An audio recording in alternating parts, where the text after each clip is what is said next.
This is section 13.6, part B.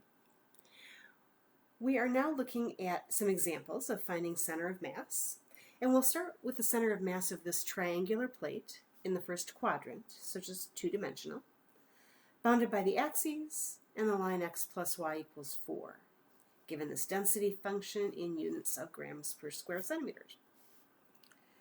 So for starters, let's just take a look at the plate. X plus y equals 4 would just be a line with both x and y intercepts of 4.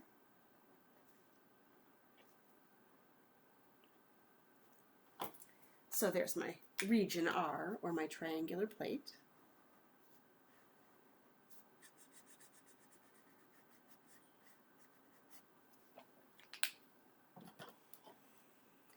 And let's see, I'm going to start just by calculating the mass, same way as we always calculate mass.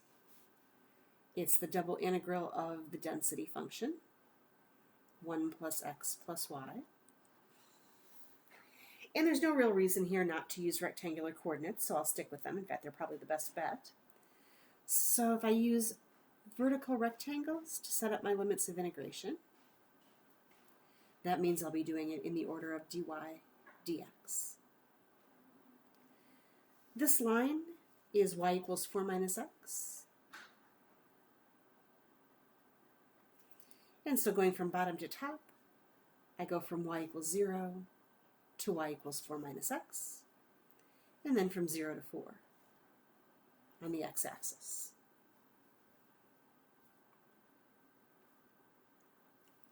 Integrating dy is going to give me y plus xy plus 1/2 y squared, evaluated from y equals 0 to y equals 4 minus x.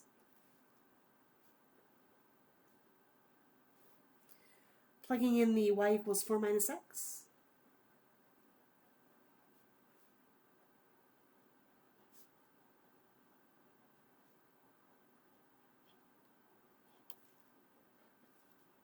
gives me a single integral that I can just do on the calculator with respect to x. When I did that, I got 88/3.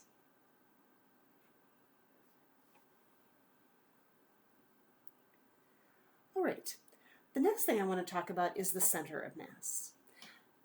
Thinking about this region, does it make sense to you that if I were to think about the diagonal line y equals x, the region itself is perfectly symmetric on both sides of that diagonal line?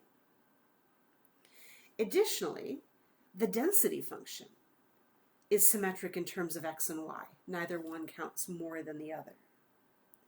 So I believe, based on those two things, that my center of mass is going to have to lie somewhere on that diagonal line. That means I should be able to just calculate, for example, x bar, and then y bar would be equal to it, since it would be on that line. So I'm going to use that symmetry and that shortcut to mean that I don't have to do quite as much work. So let's find x bar. Now just a reminder, in this case it doesn't matter, I could have found either one, but just a reminder that if I do want x bar, oops, where's my center of mass? Here it is. X bar requires that I get the moment with respect to y. So I'm going to need m sub y here. Ultimately, m sub y means taking what I did for the mass and putting an extra factor of x in there. So here's my extra factor of x, and then it's the same delta and dA.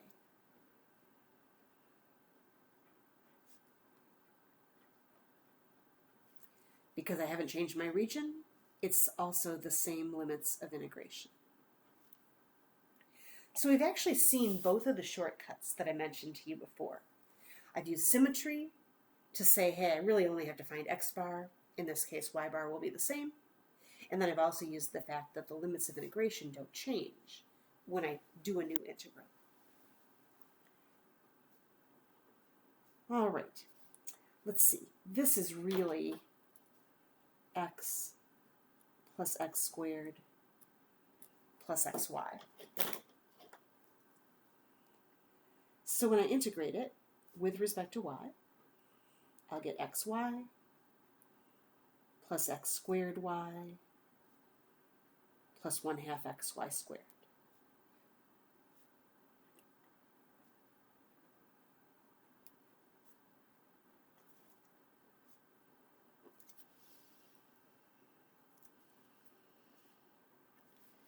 And I'll plug in the y equals 4 minus x.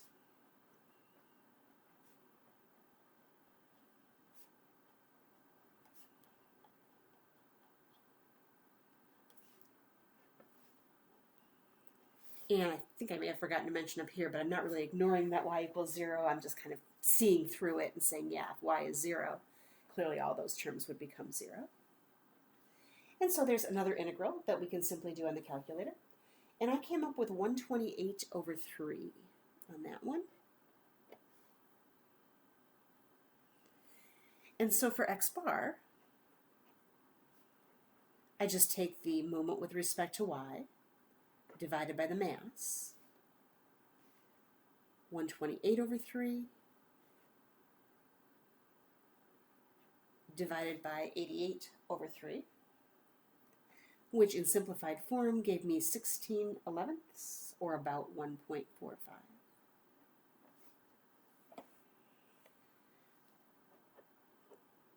Because of symmetry, we're going to say that y bar is the same.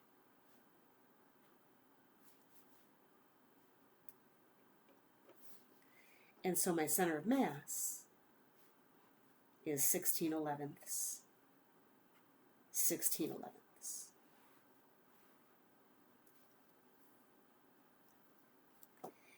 If I think about that, back up in my original picture, that's about 1.5, right? 1.45-ish. So let's see, this would be about 2, about 1 there, about 1 there, 1.5, 1.5, be right about here on that diagonal line. And notice that it's closer to the diagonal, the hypotenuse, than it is to the origin. If you think about the density function, that makes sense. The density is going to be smallest when x and y are 0, and it's going to be largest when x and y get bigger, so out closer to that line. So it makes sense that not only do we have the symmetry, but our center of mass is closer to this edge than it is to the origin. All right, let's try another example. In example 2, we want the center of mass of a 3-dimensional object this time. Happens to be a cone. Z equals the square root of x squared plus y squared. Also bounded by z equals 4. So a cone with that horizontal plane kind of slicing it off and creating a top. Again, give it a density function here.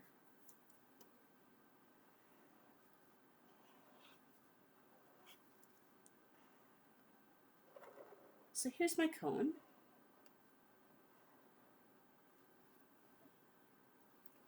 And I'm going to assume that I stopped just in time. So z equals 4 is right there on the top. It's that horizontal plane where it intersected with the cone. Now looking at this, I'm not real crazy about rectangular coordinates right now. That would sure be a lot nicer if I went to polar. So I'm thinking kind of in the 3-dimensional sense, cylindrical coordinates. Polar coordinates for x and y, and then we'll let z just stay z. So I'll think of this as z equals the square root of r squared, or just z equals r.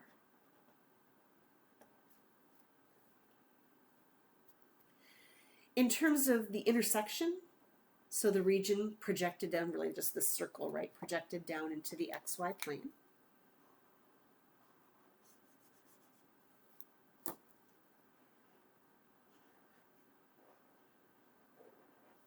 If I set the z's equal to one another, I just get r equals 4 right away. So it's just a circle of radius 4. And we want the whole thing, so it would be the entire circle.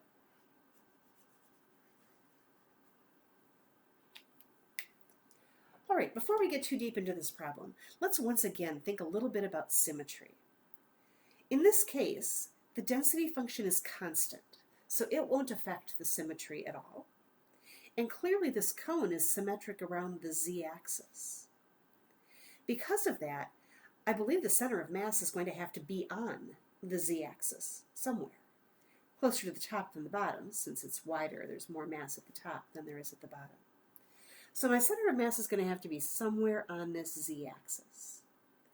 That means that just by a symmetry argument, I already know that x bar and y bar are both going to be 0. It's z bar, the point on the z-axis, that I need to find. All right, let's start with mass once again. I integrate the density function, which is 7. And then since I am going to cylindrical coordinates, we'll go with r, dz, dr, d theta. My z-values, oops, I'm sorry, I need a triple integral here. My z-values from bottom to top go from r to 4. The r's go from the center 0 out to r equals 4. And we are going all the way around the circle, so theta will go from 0 to 2 pi. All right, let's do a couple of things in the next step. I'm going to do my little theta trick. Theta does not appear anywhere in this integral except for the d theta. So I'm going to pull down a 2 pi. And then I'm also going to bring this 7 out.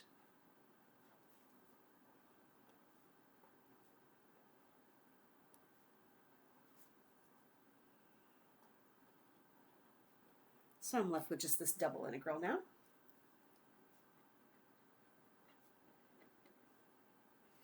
And let's see, integrating r dz is rz, going from z equals r to z equals 4.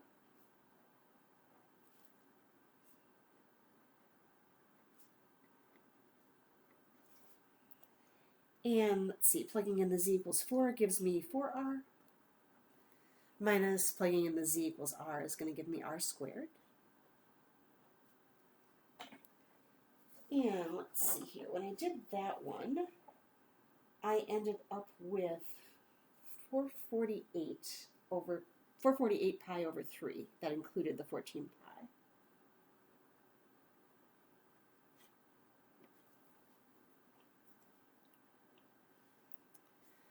All right, since z bar is the only piece of the center of mass I need, again, I'm just going to remind you, in order to do z bar, I need m sub xy. And m sub xy is the one that throws in the extra factor of z.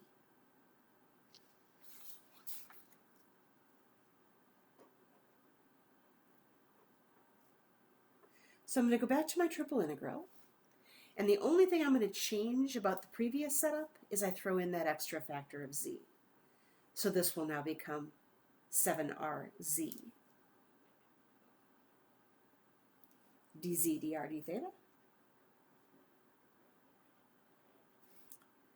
Going from r to 4 on the z's, 0 to 4 on the r's, and 0 to 2 pi on the thetas.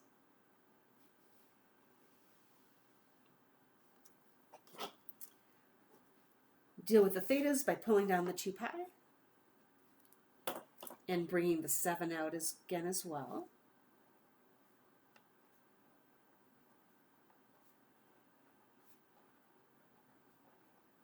Leaves me with that double integral.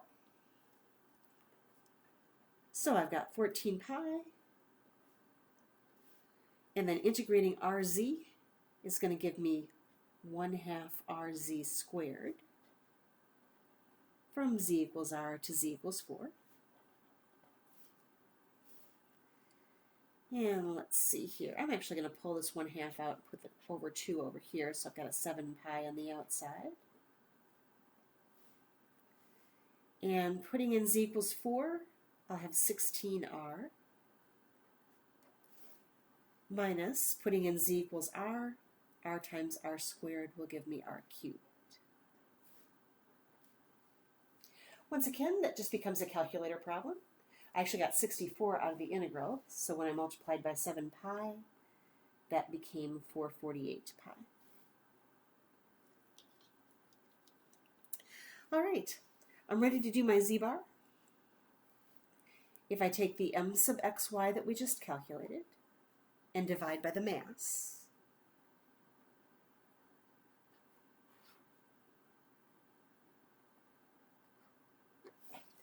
you can kind of see when I invert and multiply, the 448 pi's are going to cancel out. I'm just going to get 3 there for my z-bar.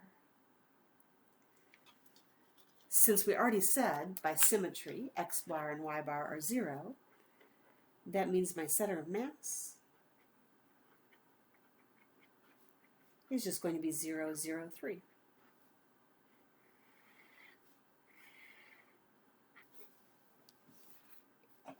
Couple quick things.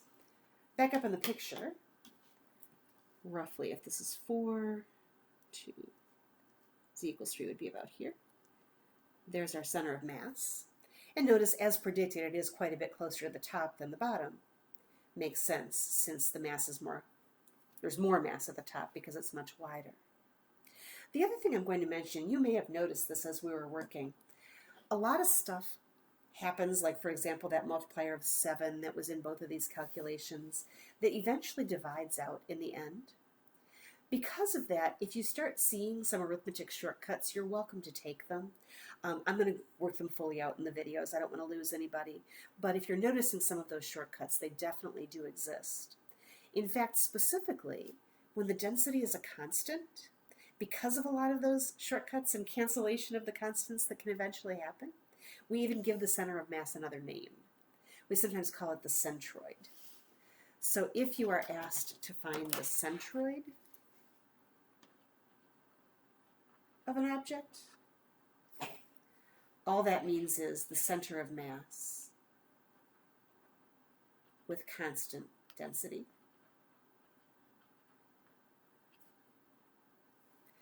All right, we'll pause there, and we will come back for the last example in our last video for this section.